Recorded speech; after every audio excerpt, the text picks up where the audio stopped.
こんな怪物と深く物語のような星の雫その中に細い線路を築く時間とともに時代は動く流れる星を静かに動く目を閉じて耳を澄ます 5GOO ディバイ放つ光負けずにしっかり今解き放て誰かに届くまで栄光の光はこの向こう君がストーン作っていくストーリーWelcome to the Sci-Fi Diner Podcast. I'm one of your hosts, Scott Herzog. And good evening, I'm Miles P. McLaughlin.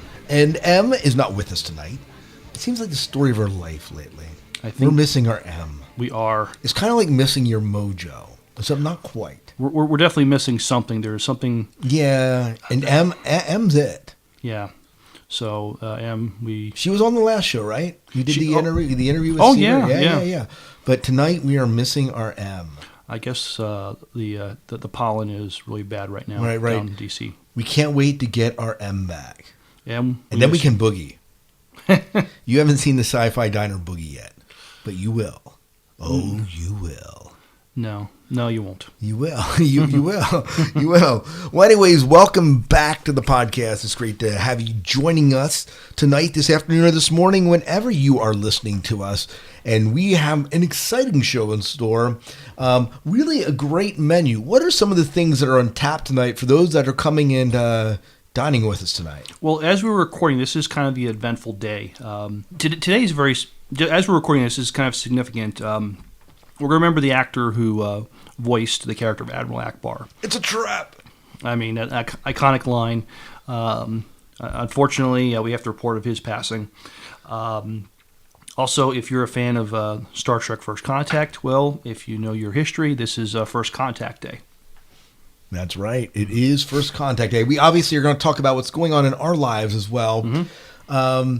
And we're going to talk about Batman, Superman, some of the flack, some of the love it's been getting, and what else is there? I think that's really it. You talked about a Batman movie that's coming out. Maybe we'll probably talk about that. But what's really on our docket tonight is to talk about ZenkaCon. Mm-hmm. And ZenkaCon was a con that my daughter and I frequented. We went this weekend, I should say. And so she's going to come on the show with us. You'll hear T, as we call her. Or T-Tie, but T is what I'll be referring to her probably tonight. And you'll hear her report of the con, and then we're going to bring you a very special interview. And most of you, if you don't watch anime, these voice actors may not be known to you, but Ellyn Stern was in Charlie's Angels, some of the episodes of Charlie's Angels, I believe. But she voices many anime characters. And then Richard Epcar, who voices also many anime characters, including another version of the Joker. That's exciting. And maybe known to more of our listeners as Thomas Edison in Warehouse 13. Cool. So he was the actor for a little bit for that. And then I'm going to be ending up with our Sci-Fi 5 and 5. They're going to be our top 5 moments from ZenkaCon. And that's kind of where we're at. Mm-hmm. So a little bit more anime-focused show. We don't often talk about anime in the show like this, but it certainly has its place in science fiction. And you don't think our little part of the world, Lancaster County, the heart of Amish country, we got an anime con. But it is, I don't know if it's the largest one, but it is a large one. It is larger than Shore Leave and larger than Farpoint. Mm-hmm. So they bring in about 5,000 people a weekend. That's amazing. So it's pretty amazing. It was packed, and you saw the significance of that. Mm-hmm. And an entirely different demographic. We're gonna chat about that. I'm going to save that for a little bit later. But that's kind of what's on the menu tonight.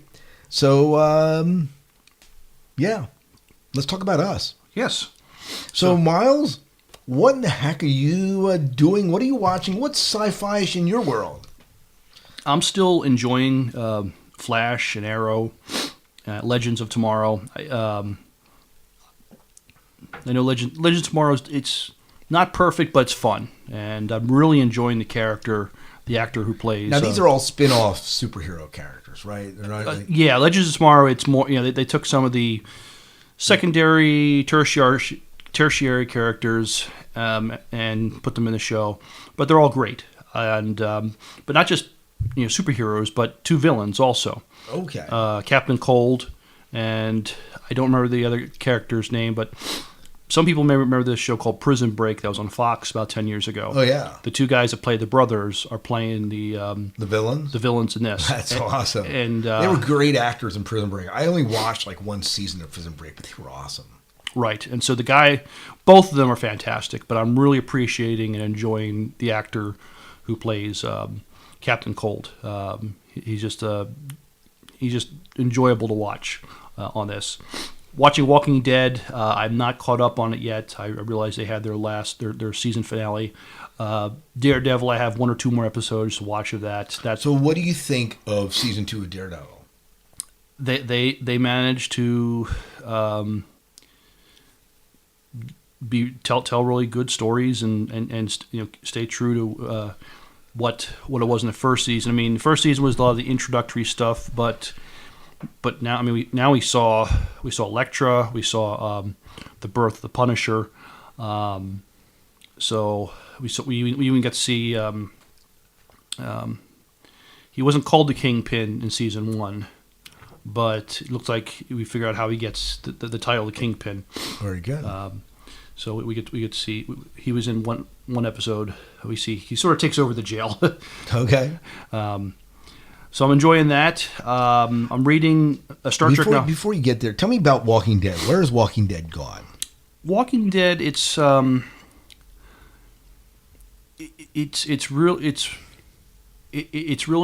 the core people that we know that they've joined forces with this little colony, and they've had to deal with other outside forces. So Rick is the leader. But there's still outside forces fighting for dominance. It's always been the bad guys weren't the zombies, although the zombies were bad enough. It's what happens with what people do when there's no law and order, where society breaks down. People are fighting for resources to survive and just to, and so it's still that conflict. It's also people just kind of, you see them kind of getting tired of the fight. I mean, what they've had to do to survive this long, and where they are now. So I'm curious. I ask, is the show running out of steam? But it seems like they're still pulling big numbers, and their spin-off show, Fear the Walking Dead, comes out real soon. Well, now, what I'm getting from you as you talk about it is a sense of hesitancy, that you aren't convinced that for yourself it has the same steam it once had. It's still good and enjoyable, but yes, I mean, because it's almost, it's not a rehash. It's just they're fighting different groups of people to survive, and I just wonder how often you keep telling that story. Right.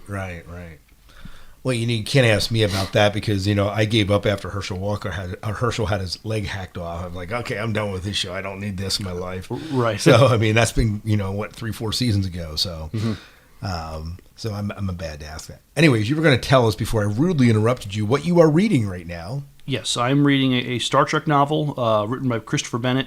We see him at the Shore Leave Cons. I don't think we've ever interviewed him.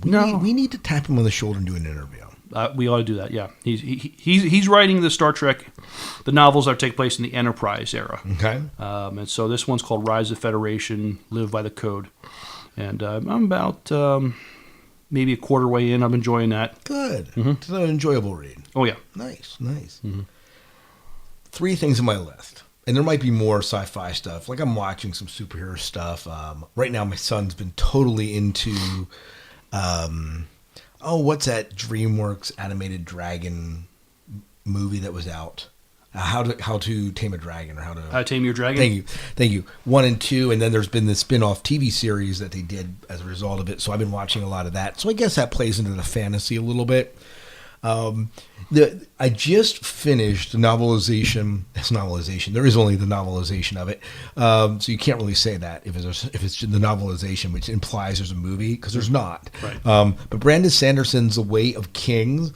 There's a book too, and I haven't started it yet because I'm doing something for the Dune Saga podcast.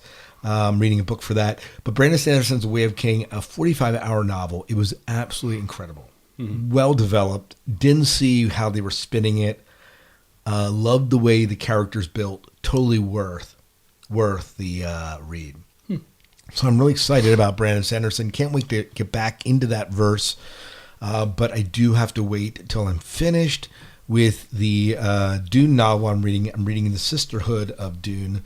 It's part of the school trilogy in Dune, and this is the first of 3. And these will be the last 2 books of Dune that we're reading, unless we decide to read some others or talk about some others. But at this point, we're going to be figuring out what direction we're heading as a podcast after we finish these books.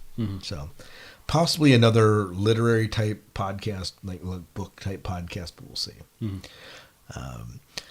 Other things, sci-fi related, when Disney takes over a franchise, it frees up their other shows to do Star Wars spinoffs, including the show Phineas and Ferb, which is a cartoon that those of you who have kids know. Phineas and Ferb, 2 cartoons. Well, they did their own version of Star Wars: A New Hope. It was a 2-part series, and it was funny. Making fun of it, poking fun of it, and bringing stuff that wasn't in the original New Hope, and it was well done. It was creative, well done, and they had some great musical numbers. And it's in among is the quest for Darth Vader's socks. Okay. Yeah, has to keep it kid friendly. Yes, it is. But it's funny. It's if you watch Phineas and Ferb, there's enough there that keeps it pretty hilarious. So, which is the point of it. And the last thing, because I went to an anime convention, I said, you know what? I need to watch a little bit more anime in my life. And so there's a 13-episode series. So we talk about how many TV shows now are just doing these short series. There was a short series called Gargantua on the Verdurous planet. Verdurous, Verdurous, Verdurous, I think you say, planet. It's a mech. It's one of these mech ones, so similar to what you see with like Pacific Rim, a little smaller, not near as big. But the twist in it is pretty incredible. Like, I didn't see it coming. Like, it was 7-8 episodes in, I'm like, oh my gosh. Well done. Story tastefully told. Main characters are upper teens, younger 20s. But it was a very enjoyable watch. So I really enjoyed it. So cool. So I've been watching a little bit of anime based on the con and my daughter's fault. I blame my daughter. So you'll hear from her later. But anyways, I think that's about it. Anything else about your sci-fi world? I forgot to mention, I am still watching. My wife and I are watching Agents of S.H.I.E.L.D., and that's still good. And I read something earlier that something there will play some small part in the Captain America Civil War movie. They typically do. Yeah, they typically do. The one advantage of having a show like that is you can tie it into the movies and have it a little bit of crossover, flesh a little bit of backstory. Yeah, that's kind of nice. That's nice. Well, before we go into some news tonight, we want to give a little bit of shout out and love to our friends at the Trekcast podcast. Miles, tell me a little bit. You're still listening to the podcast, right? Yeah, they've been putting out their podcast since like 2008, I think. Yeah, they are much older than us. Well, not much older, about a year or two older than us. Yeah, so, but they're still putting out podcasts once every couple weeks, and it's Darren and David do a really good job. They're just taking topics of what things are like in the future and compare and contrast them to what they are now and stuff. So they don't typically review episodes. It's more like a topic show that Star Trek explores. Now, has that evolved over time? I mean, were they more episodic or movie-centric at one time? Or has it always been more of a general topic? Mostly a general topic. Occasionally they would review an episode or a movie, but it's more just them talking about what's going on in the Star Trek universe. All right. Well, without further ado, here's their promo. Listen up, Topaz. It's like, hey, I still got a little Star Trek in me. I'm built of mid-21st century civilian clothing. Well, next time you see a guy that looks like Wolverine, poke me. Cocktail. Highball and cocktail. Highballs and cocktail. Oh, God. This is getting bad. You're listening to Trekcast, the Star Trek podcast. www.trekcast.com. Listen to Trekcast. It'll save your virtual life.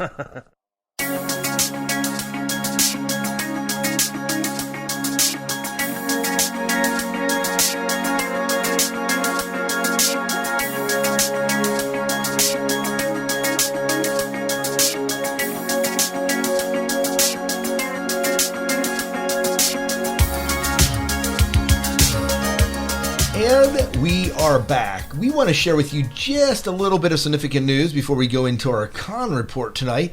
So we have some sad news tonight, Miles. Many times we watch these movies and there are roles that were probably never intended by the producers to become iconic, and yet somehow they resonate with us. Right. And I would say that this character in Star Wars has risen to the level of being an iconic character whose backstory has been explored in many of the animated series, but especially in Return of the Jedi. It's a trap! Right, and Erica Bauersfeld, the man who voiced the character of Admiral Ackbar, he passed away. He was 93 years old. Yeah, 93 years old. So voiced him not only in the Return of the Jedi, but also The Force Awakens, which is pretty cool. So it's good. It's good. I was happy we saw Admiral Ackbar back for Force Awakens. And here's the reality: the voice, you can probably get someone else to do the voice. There are a lot of voice actors out there to do it, but the fact that he was the first is pretty cool. Also voiced Bib Fortuna, who is that's Jabba's little character, right, in the Jabba Palace. It was his right hand man or lieutenant, whatever. So that's. I'm just happy that he got to do it again in Force Awakens. Nice continuity between the movies. Right. Also did voice work in Crimson Peak and AI, artificial intelligence. So he says that the voice work he did was mostly accidental. I was working with Randy Thorne, Thom on radio dramas at his technical quarters in Lucasfilm. One day, Ben Burt, sound designer of Star Wars, combined, asked if I would audition for the voice in the movie. So he also did the voice work an Ackbar character in Star Wings X-Wing, the 1993 flight simulator game. Oh, nice. So he did a lot of voice work for it, but that's kind of it. So he's passing. So it's a trap, Miles. So. But he has gone into the trap, I guess. I suppose. Yeah. So, but we're delighted. The voice was great for Ackbar. I can't. Yeah, you can't. Yeah, it was perfect. Yeah, it was perfect. So definitely going to be missed as far as in the Star Wars dumb, if you want to call it that. Another significant day. This one for the enemy, Miles. Star Trek. Yes. Not really the enemy, but... Happy First Contact Day, everybody. Yes, First Contact Day. Now, for those who are just, Trek just doesn't resonate for them, what is First Contact Day? Well, First Contact Day is when we meet extraterrestrials for the first time. It was explored in the movie Star Trek First Contact back in 20 years ago, back in 96. Now, was that that was a Next Generation movie, right? Yes. What the premise is, the Borg wants to stop First Contact, so they time travel and they try to kill Zephyr and Cochrane, and the Enterprise manages to follow the Borg ship through that time vortex, and it's the Enterprise crew fighting the Borg and helping Zephyr and Cochrane out. So the day that we first meet aliens. Yes. So First Contact, hence the name. So it's First Contact Day today. Yes. As we're recording that, which is, by the way, April 4th. Mm-hmm. Is that right? Today's April 5th. Sorry. April 5th, right? Mm-hmm. So now, is this the actual year? This isn't the actual year. No, it's just a date. It's just a date, but I mean, we got according to the movie, it happened in 50 years ago, 50 years in the future. Yeah. 2060 something.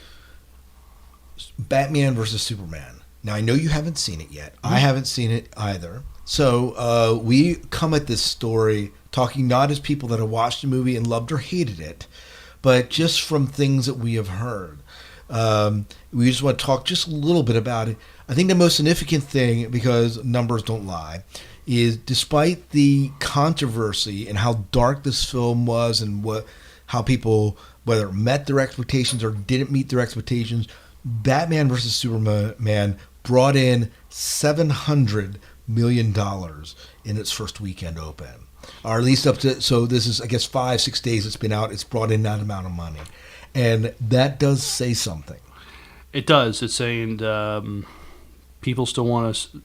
People want to watch it and make up their own minds. Right. And they're doing that with how they're spending their money. People love it, hate it, like Wonder Woman. I'm hearing all sorts of stuff. I think M went. We can't really speak for tonight, but I know that she did not enjoy this movie. Jim Arrowwood kind of on the fence of this one. Not sure how he feels about it. Dayton Ward kind of the same way. I think if we just to throw out some names of people that we've talked to and that we follow. Right. I know that one of the techs at our school that I work at, he went and he absolutely loved it. He said, it's good. I loved it. It was an enjoyable movie. I loved it. Yeah, So- a very good friend of mine said he enjoyed it too. Yeah, and he said, you know how I know I enjoyed it? 2.5 hour movie. I didn't even realize it was 2.5 hours. That Just went blew by. He wasn't like he was looking at his watch when this is going to be over. He loved it. It was an enjoyable ride. So I'm wondering if this is just Batman versus Superman. So many expectations. People really do not like Ben Affleck as Batman. there's a lot of backlash about that. Yeah, and so I wonder if some of it's out of that. People loving the fact that we get finally a movie that has a strong female Wonder Woman in the DC universe, a strong female character finally. I don't know. Yeah, I mean, What did Ditzler have to say about it? Mike liked it a lot. He said go see it. So, so I probably will still see it in theaters. It's not like they're gonna take it out early. I mean, they're making. Yeah, they're making too much money. It's going to be in at least a couple more weekends, right? Yeah. Yeah. So I mean, this is the first weekend we're out, right? So, folks, if you haven't seen it yet and you're on the fence, there's a lot of people saying they like it. Don't let what other people are saying.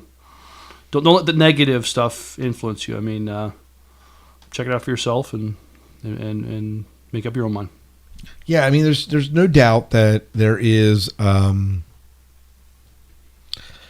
There's no doubt that there is that aspect of it, and I don't know. I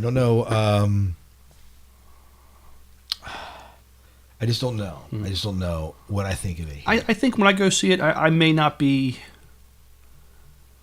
I'm sure it's gonna the action is gonna be incredible. I think probably the fight scene between Batman and Superman is gonna look great.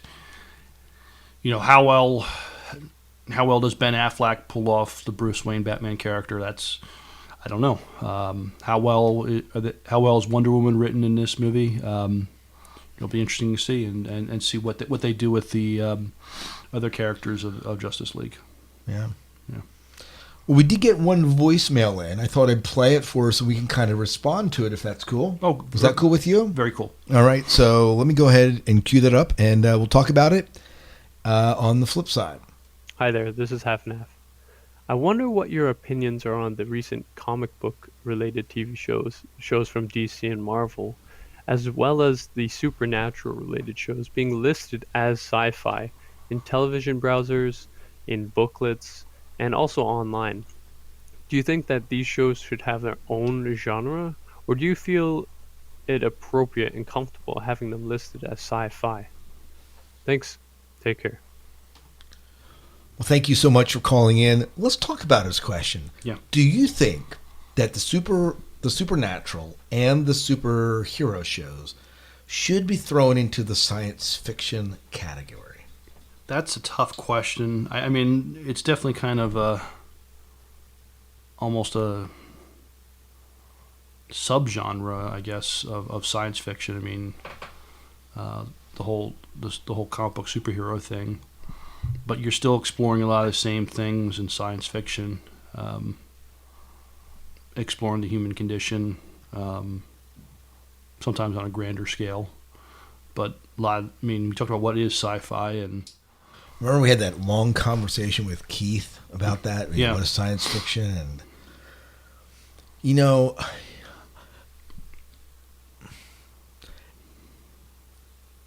I think it fits into Keith's definition of science fiction. That's what I was thinking too. It fits into that. But if you're going to take science fiction as being scientific in some way, then the supernatural doesn't necessarily fit that.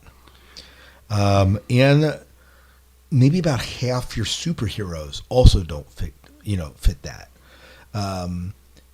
If they I can't. Let me take it back, because they're either alien or they develop their super strength through a mutation or through an accident with technology. So I think maybe superheroes. I think I'm a little bit more inclined to say yes, subgenre sci-fi. Supernatural shows, maybe not. But then you have a mixed bag of characters that are, like you said, either aliens or have their abilities through technology or a mutation or accident. But you also have characters like Wonder Woman. She was from this, island of Amazon women, and they're somehow related to the Greek gods. That's getting a little supernatural there too. It is. I mean, in the comic books, Thor is the Norse god. Thor. I guess Hellboy isn't really. There's a little bit of supernatural there with Hellboy, and right. I mean, so it's, but it's almost a mixed bag because you're mixing some supernatural with science fiction. There, it's not one or the other. It's both. It's a great question, and I think that you'd almost, if you broaden it a little bit, you also say, well, should fantasy really be part of the science fiction genre? If I go to see science fiction in a bookstore, I'm going to find fantasy in there. Now, many times they'll label it as science fiction and fantasy, but sometimes it's just science fiction, depending on the bookstore. And is that are we doing a disservice to it? Maybe. We like broad categories to cover our fiction. It's easy to kind of find it. Yes. So maybe rather than have its own category, is as they're probably doing the subcategories that you find on a site. Take me to science fiction, and here is space opera. Here is apocalyptic. Here is zombie. Here's time travel. Yeah, I mean, maybe break it in that way. So. But great question. Thank you for asking it. And listeners, if you want to weigh in on this, please drop us a voicemail. You can do it through SpeakPipe on our website, or you can email us an audio clip, or even just type it out and we'll read it in the show. We'd love to get your opinion. What do you think? Should superhero and supernatural TV shows, media, whatever, movies, should they be classified as science fiction? As we're talking about this, I had the opportunity to visit a Barnes & Noble, and my wife and I were walking to the bookstore looking at stuff, and the superhero stuff was with the science fiction, but there's so much of it now that you could almost it could almost, I mean, it's definitely a sort of a subgenre of itself, but it occupied a large enough section with all the, some of the graphic novels with the. So you're saying it could almost have its own. Yes. Section. Yes, I'm not saying but it incorporates elements of science fiction, so it's you can't divorce it from science fiction entirely because they do things in outer space. There's aliens. There is super cool technology. So, but.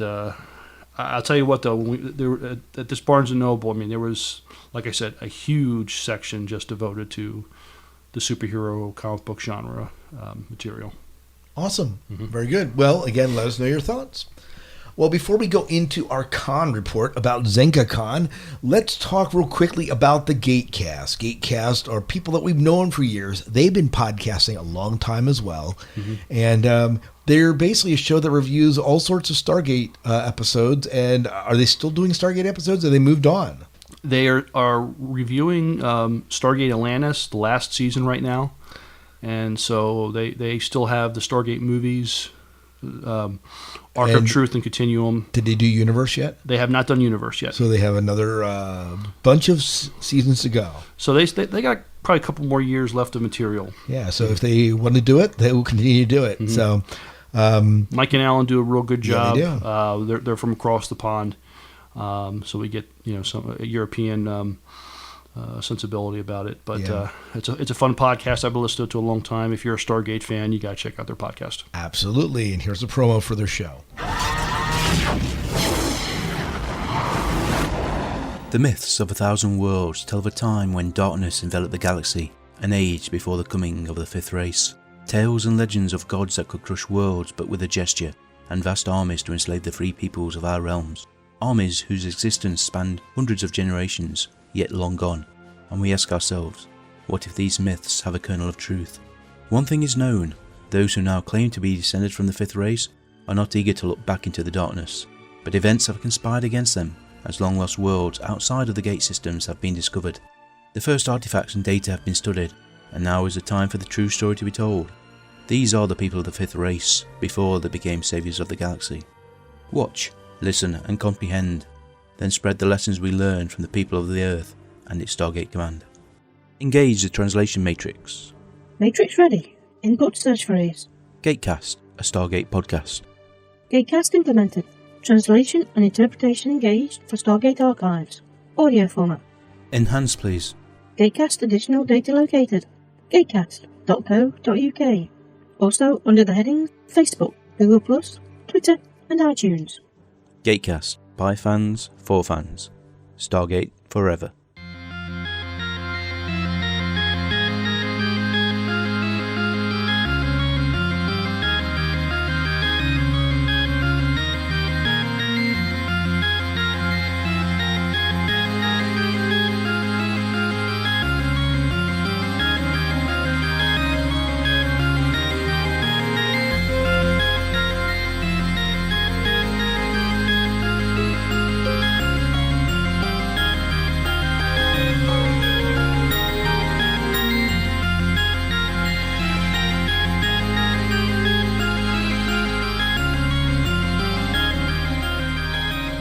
And we are back, and tonight we are going to be talking about ZenkaCon.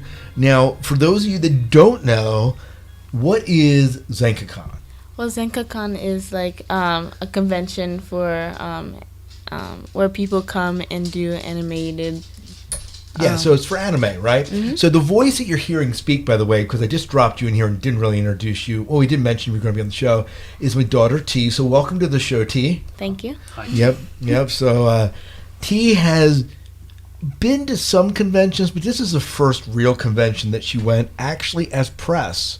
So she went and represented the Sci-Fi Diner there along with her dad. So very cool. Yeah. So it was a very cool time. So ZenkaCon, I don't think it's the largest anime convention, but it is certainly the closest anime convention to us. It's about 15 minutes away from our house here in Lancaster City.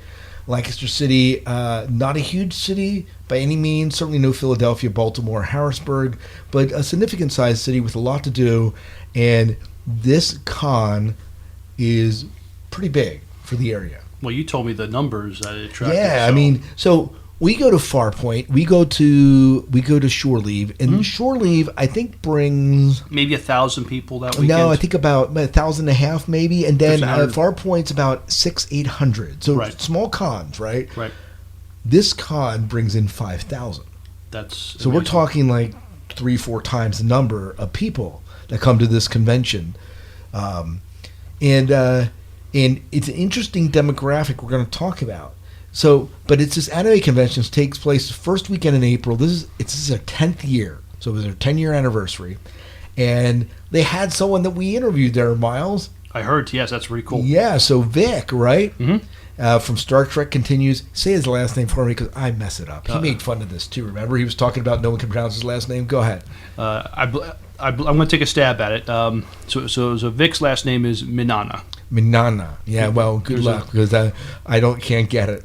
There's a G in his name. It's a really interesting that. But he was there, and we actually were set up to do an interview with him on Sunday, but we couldn't go Sunday. We were too tied up. So. Okay.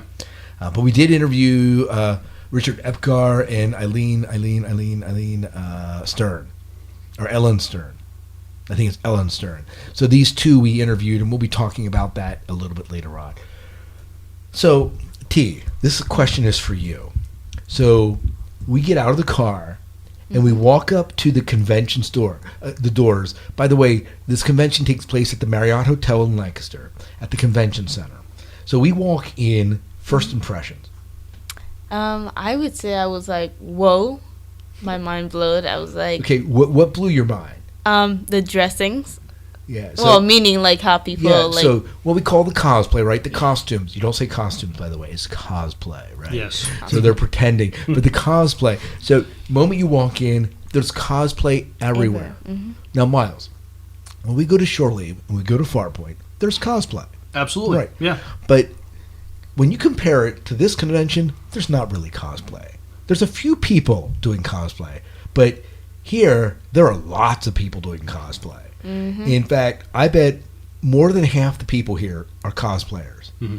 If you don't cosplay, you're kind of in the minority because most people are cosplaying, except for T and I. T and I, we didn't cosplay. I cosplay as T's dad. It's really awesome. I have the role down perfectly. Yeah. All right.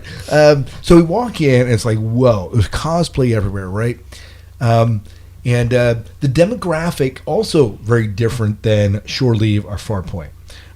You go to Shore Leave, Farpoint, or Balticon, the demograpic's what? What would you say the demographic is?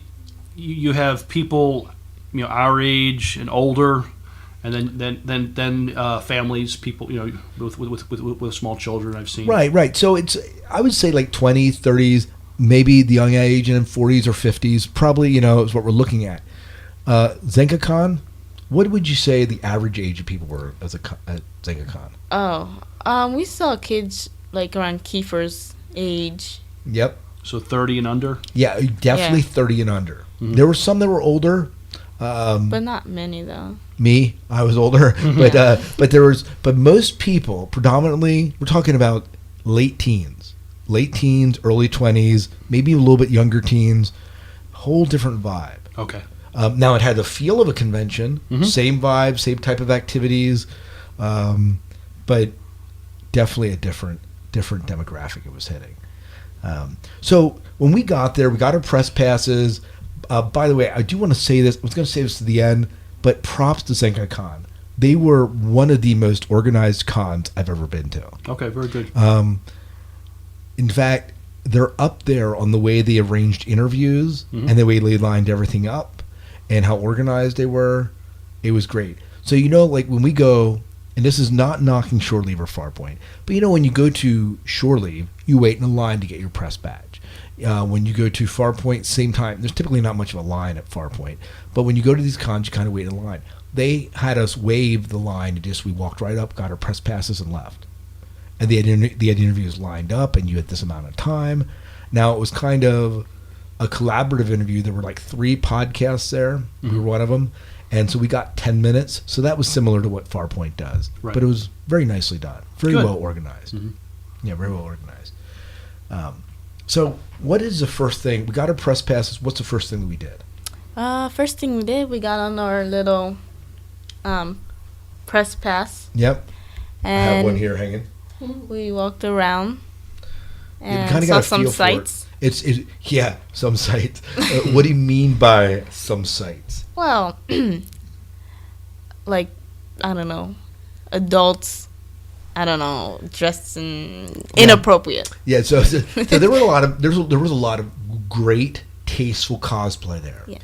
So there were 3 types of cosplayers, in my opinion, and maybe I'm generalizing. So forgive me if you're a cosplayer listening to this podcast, because I don't mean to demean you at all. There were some people that obviously spent hours and hours and hours and hours working on their cosplay outfits. A lot of cosplay. A lot of good, solid cosplay. Beautiful girls in dresses, guys in armor, people that put a lot of time and money into their outfits. Then there were those that kind of just slapped together an outfit. And you could tell that it was kind of slapped together. That was like, okay. And then there were those that probably shouldn't have been out in public in that outfit. They just didn't have the body type for that costume. Well, some of that, some of it, at a convention that bills itself as being family friendly, there was a lot of skin showing in some of them. Okay. Yeah.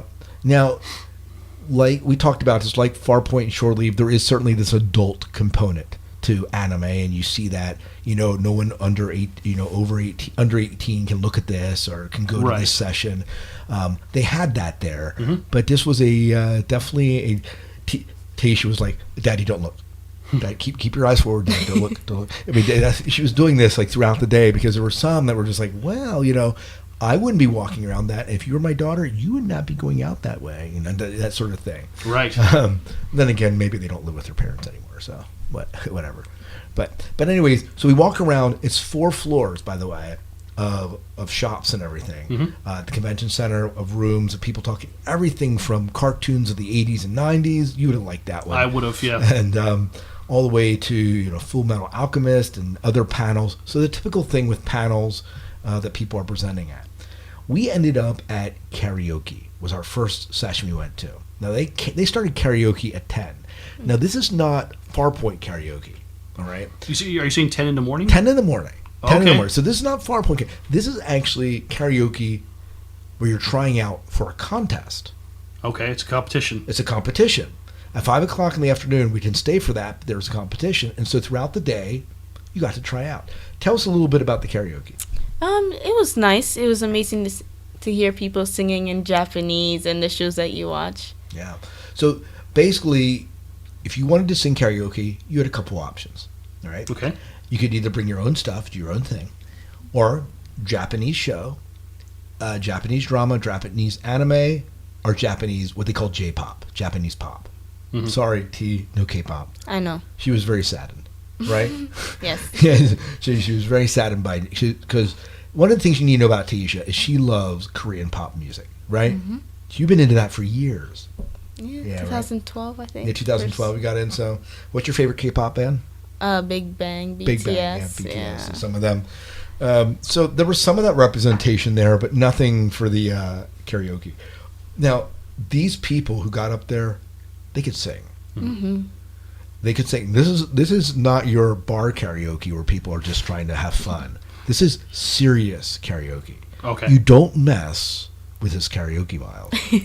I guess so, yeah. Yeah, no, you don't. This is serious karaoke, right? So we went from there. We sat there for about a half an hour. Then we kind of went down to the dealer's room. Mm-hmm. Tisha fell in love with the dealer's room. Yes. There was a lot of stuff in the dealer's room. Mm-hmm. So Tisha, tell us about the dealer's room. Well, I know it was kind of nice. You walk in, and into your left was like the T-shirts. You can get T-shirts that says Zenka-Con. And then they had like little keychains. I got like a couple of Bleach characters keychains, but sadly they didn't have Ichigo. Yeah, we got to back up.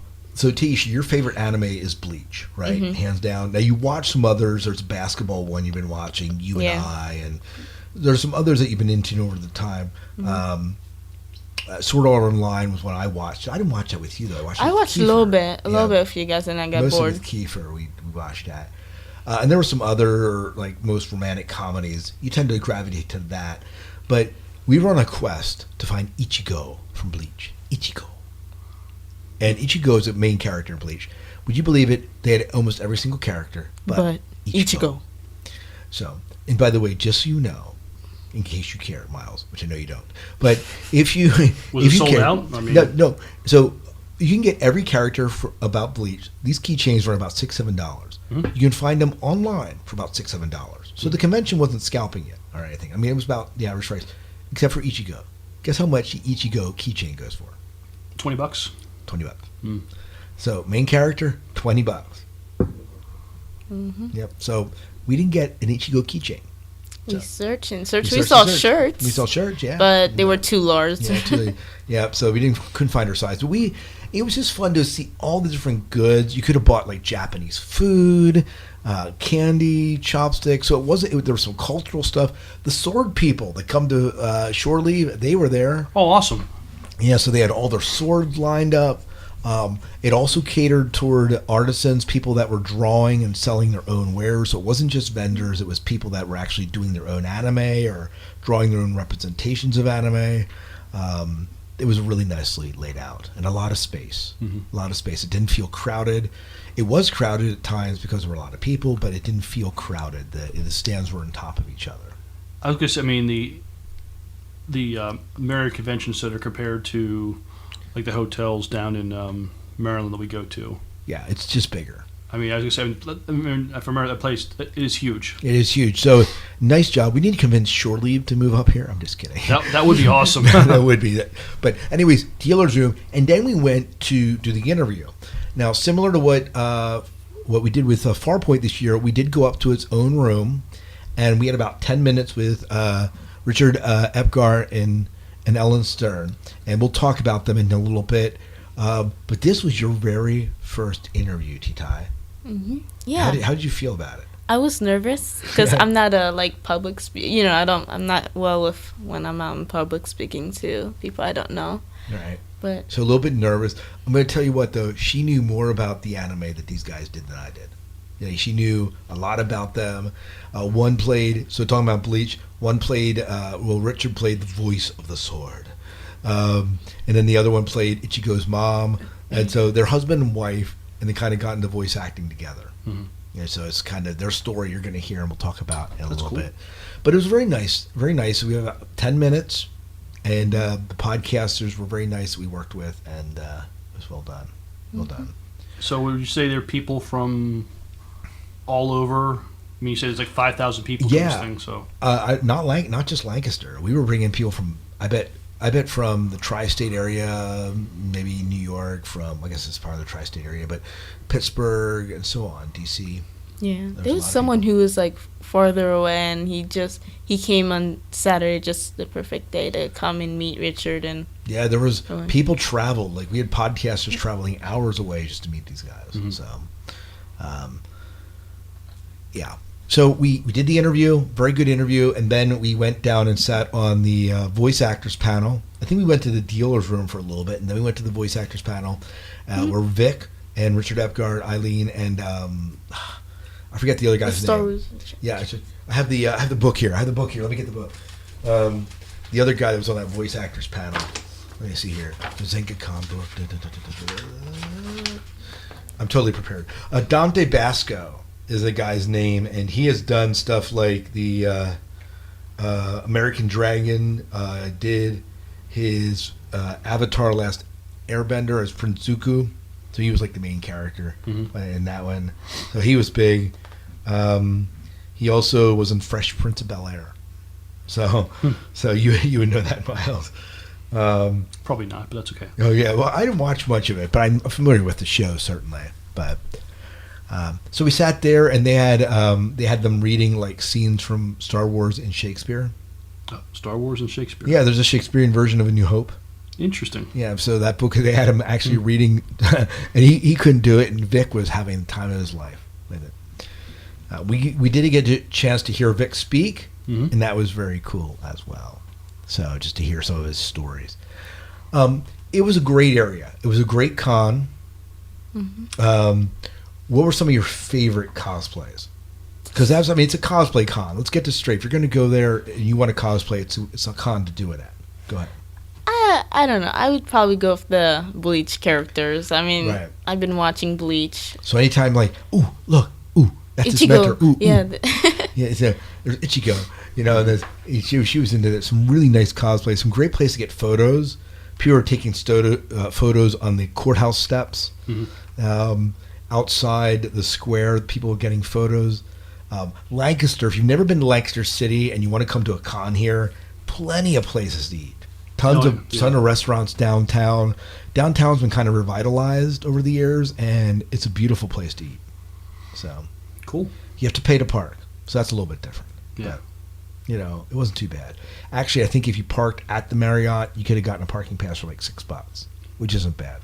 Oh no, that's pretty cheap for parking in a big I didn't city. park there. I parked somewhere else and paid $14, and we didn't stay the whole day. But that was it. That was the con. We stayed till about 2-3 o'clock, and then we left. Right? Yeah. Anything else to say about the con? Did you like the con? Yeah, I loved it. You want to go back next year? Yeah, I would, but I don't know if I would dress up though. Maybe we're gonna work in an outfit for Halloween. Oh yes, we talked about that. So we got to figure out what character you want to be.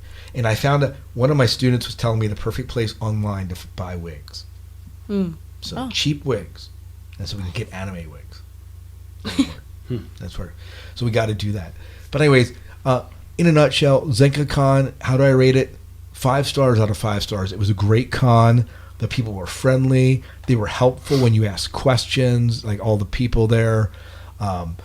Some cons you see people seem a bit overworked. I didn't feel that way here.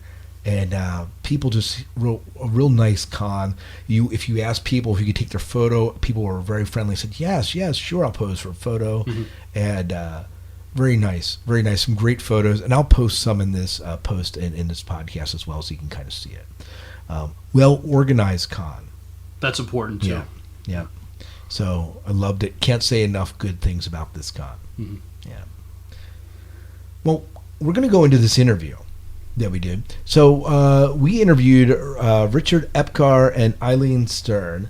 Do you want to tell us a little bit about them? I mean, how do people know Richard T-Tai? What did he do? Well, he's Ichigo's sword, the Zinc Plateau. That's the name of the sword, by the way. Yes, sorry. No, it's fine. And the wife played as, or Ellyn Stern played as the mom of Ichigo's mother. Right. So this is obviously how you do, but they've done other stuff as well. I mean, Richard did Ghost in the Shell, the voice of Baltu, the Joker in several of the Batman games, including Injustice: Gods Among Us, the fighting game of the year, and Raiden in Mortal Kombat X, and Ansem in Kingdom Hearts. So some people know him from that. This Ellyn Stern, his wife, has started anime with the Robotech series, so you might be familiar with the Robotech. Love the Robotech series. Yeah. And then Gundam Unicorn, True Crimes Hong Kong, Bleach, as we said, Ghost in the Shell 2, Innocence, and then Armitage 3, and then Fight Spirit of the Sword. So there were a lot, and they've done tons of anime. Mm-hmm. For some reason, they've just gotten pulled into anime. We had a great interview, a good 2 minutes, easy to talk to. And some great responses to our questions, right? Mm-hmm. Yeah, so it was a real good time, So without any further ado, let's go ahead and play that interview. Now, Ichigo, advance. Never stop. If you retreat, you will age. Be afraid and you'll die. Now shout out my name! John C. Well, my name is Scott Herzog, and this is my daughter Taisha. Hi. And we're part of. Hi, Scott. She's really the anime person. But we're a part of a podcast called the Sci-Fi Diner Podcast. Okay. And so. Well, we are delighted to meet both of you. Oh, that'd be great. Thank you, Larry. Thanks, buddy. Oh, thanks, Larry. Thank you. Yeah. You rocks that, Larry. Yeah. So, let's start. What got you into doing voice acting? Particularly, I guess the question is really in regards to anime. Well, what got me into voice acting was my wife. She actually got me. It's your fault. Yes. It is her fault, actually. I was doing a film called Jesse's Girls, and I finished with the film, and the casting director said to me, "Do you want to do some voice work?" And I said, "Yeah." And he said, "There's an audition." And I said, "Can I bring my boyfriend along?" He was my boyfriend then. And so he came along. I got all the women's roles. Richard got the male lead. And it was a great day. We earned $800 that day. Each, yeah. So I thought, this is a hell of a gig. Yeah. You know, let's do more of this. And then it was the launching pad. No, and then one thing just kind of tumbled into the other, and then these guys liked us and they hired us for a bunch of stuff, and then from that we got into Robotech, and then from Robotech we did just about every anime there is, and then we I started directing, and then Ellyn started directing, and I did got into games and animation and that sort of stuff too. And I got into those too. We both do, and it's just been great. I mean, we're both still, on camera actors. I mean, and Ellyn does a lot of stage work, but I saw that in your resume. but we, this has turned out to be our bread and butter. So. Yeah, and it's really, really funny because we never thought of this. I mean, you grow up and you have goals, and you say, "Well, this is what I want to do." And I mean, growing up, all I thought about was being a classical actress. And then, I mean, of course, reality sets in, and you realize, well, I'm not just going to be a classical actress. There's television, there's film, there's, all these other mediums that I want to do. But then we never thought about doing voice work. That wasn't even on the spectrum. And it was just serendipitous that it fell into our laps, and that we made it our cottage industry. Yeah, it turned out to be a really good thing. Yeah. Yeah, I went to L.A. to be the new Clint Eastwood, and I became the new Mel Blanc. So it was kind of a different deal. But although I did enjoy you in What House 13. Thank you. So I appreciate that. That. Show that I watched. So you, the tallest Edison in the world. Yeah, there you. My daughter has watched a lot of Bleach. Yes, I'm Zangetsu in Bleach. And I'm Masaki Kurosaki. Yeah. I'm Ichigo's mom. Ichigo's mom. Yeah. What's it like? Ichigo, you idiot. Ichigo, where are you? Ichigo, come back. No, it's me who's dead. Oh, yeah.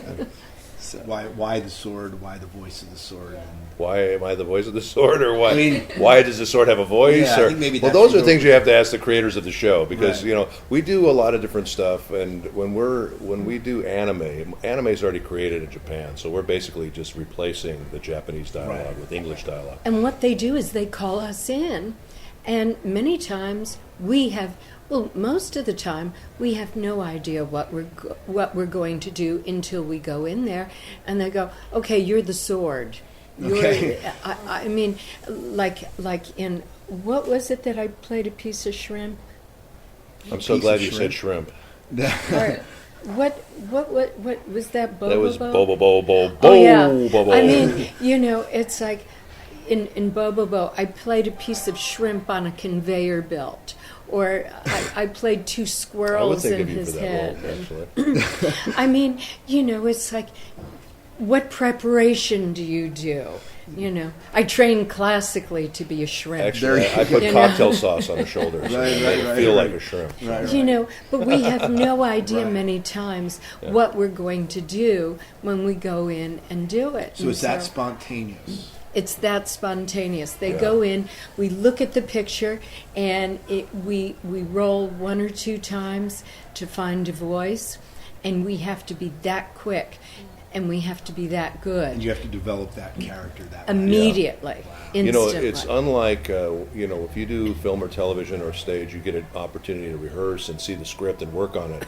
And when you do voice work, you it. basically have to go in the booth, and you're seeing it for the first time, and you have to cold read a performance, and that's not an easy thing for a lot of actors to do. So that's why you see that basically the same people doing the same stuff over and over again, because there's a group of us that are very good at this. But it's even I've had to direct celebrities in a lot of different stuff, and they're terrible. Because they're not used to working like that, and it's a very tough. They're good in their profession. They're good at what they do, but this is like apples and oranges. And the producers think, oh, well, he's an actor, so he can do this. No, it's like saying you're a dancer, so if you're a kabuki dancer, you can do ballet. It's just a very different kind of style of acting and a very different style of dance. So, but by the same token, it's like one of my really, really important things that I really need as a director. I need to cast actors, because I don't want to work with someone who just does a funny voice, because you want to hear a full characterization in there. You want to hear that this person has a life and that they're an authentic person. Right. Is there a difference when you do a voice for a character like a shrimp or a sword versus a character for a person, or is it because it's voice acting is basically the same? Well, for example, in Zangetsu, he's a sword, but he's a spirit. He's a master, and he's not just a sword talking. There's a backstory to him, and there's a character there. So it's not you're not just playing a talking sword. Right. You're playing this character who happens to be a sword. Right. So you have to just become those different characters. So even though they're like inanimate objects, it doesn't change from one to the other. No, because it's like they've got to be a real human being. If you do not give them real human characteristics, it's going to lie flat. And you, as the watcher, as the listener, are going to watch it and say, this doesn't feel right. It feels flat. It doesn't feel authentic. And the voice actors that you gravitate to are going to be those people who give reality to their performances. What has been some of your favorite anime to do? Well, for me, one of my most favorite is Bato in Ghost in the Shell. I really like doing him. He's great. And the Joker, of course. I do the Joker. That's right. I forgot. So in Injustice. Do you get compared to Hamill at all?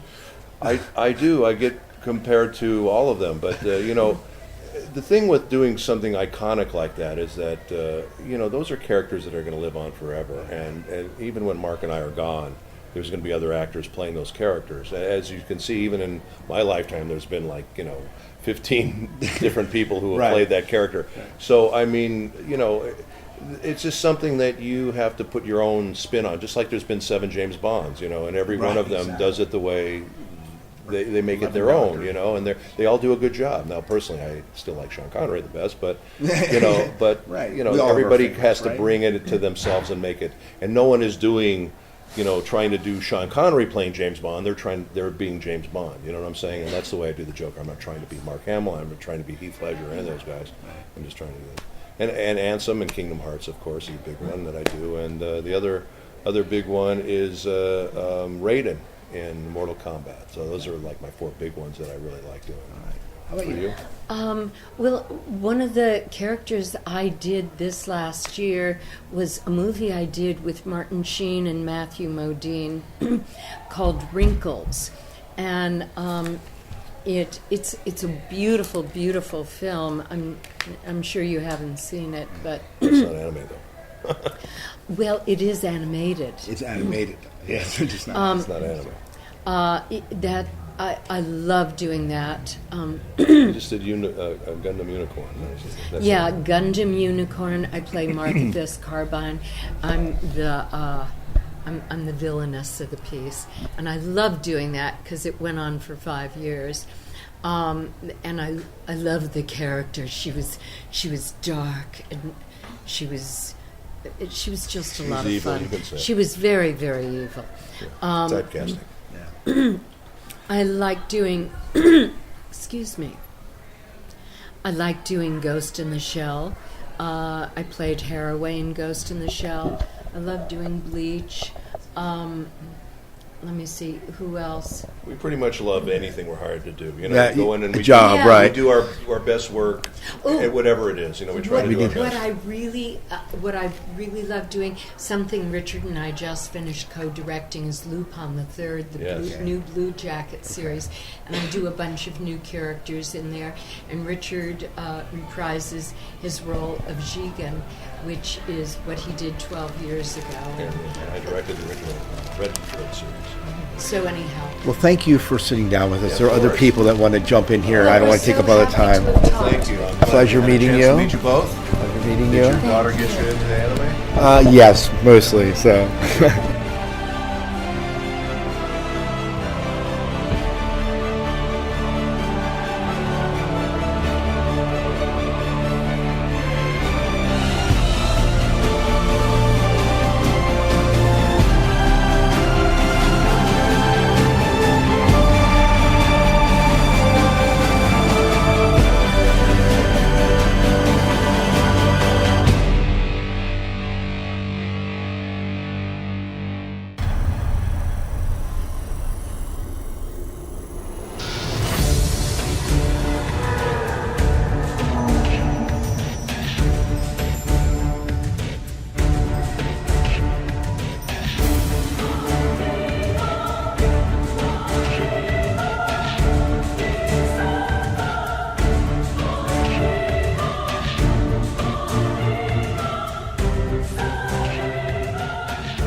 All right, welcome back to the Sci-Fi Diner podcast. We hope you enjoyed the interview with 2 phenomenal voice actors. And I can't believe they go into voice acting. When they get a job, they go in there not knowing much about it and just have to kind of perform off the cuff. It's Wow.